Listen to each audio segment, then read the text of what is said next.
Welcome back to another episode of Jason's Bricks in 5, where I discuss LEGO content and videos of around 5 minutes. Today we are back for another weekly LEGO review.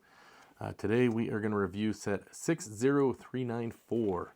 This is the ATV and Otter Habitat. It's a small little set, it's 90 pieces, but we're going to go ahead and look at this with the criteria we normally do, and I'll let you know what I think of the set. First, I'll discuss my build experience. This build is a small, inexpensive set that is definitely more on the entry level of both price and technical skill. As such, most builders would finish this in around 15 minutes or less.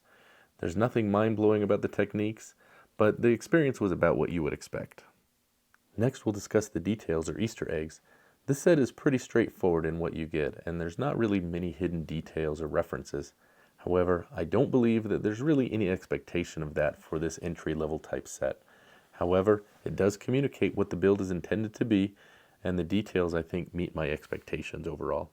Next, let's talk about the displayability or playability of the set. This is certainly intended to be a playset. Thus, it does not offer much in the way of displayability.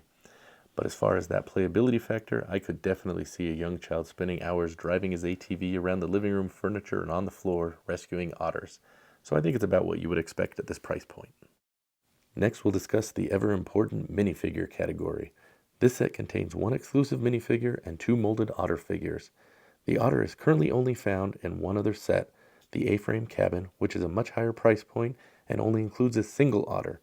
As far as the minifigure in this set, the torso is a park ranger print, which is one of the more underrated hidden gems of the set. It is not found in any other set, and it's not gender specific. So if you had a few of these torsos, they could be used to make multiple members of a park ranger staff. So considering these unique factors and the very low entry price point, I think that this exceeded my expectations in the minifigure category. Now we'll talk about the uniqueness of this set. There are a fair amount of small LEGO city sets every year that are in the same style. They have a small vehicle with a small landscape build. From that perspective, they certainly do not seem unique. However, the few elements in this that are unique I think helps this set stand out a little bit, and I think it made it meet my expectations. The last individual category we're going to talk about is the value of this set. Now it retails for $10 US, and as I mentioned before, it's a very simple build. However, the unique pieces with that minifig and those otters, I think does carry that value of the set, and it definitely did meet my expectations.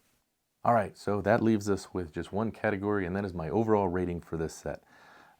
I think this is a classic example of the total being greater than the individual parts.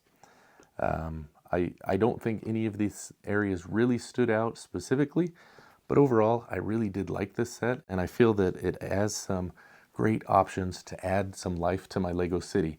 So if you have a LEGO city, and you need some park rangers, you need some animals for a zoo, for some other wildlife setting, I think this is a great way to get that.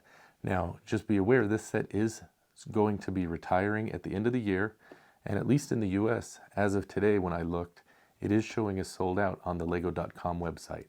I have seen it still available on some other retailers, and they do have it on sale. I've seen it for $6 or $7. So if it's something you're thinking about picking up, I'd recommend you don't delay and you hurry out and get it. So thanks for joining me for this review, and we'll see you next time on Jason's Bricks in 5. Happy building!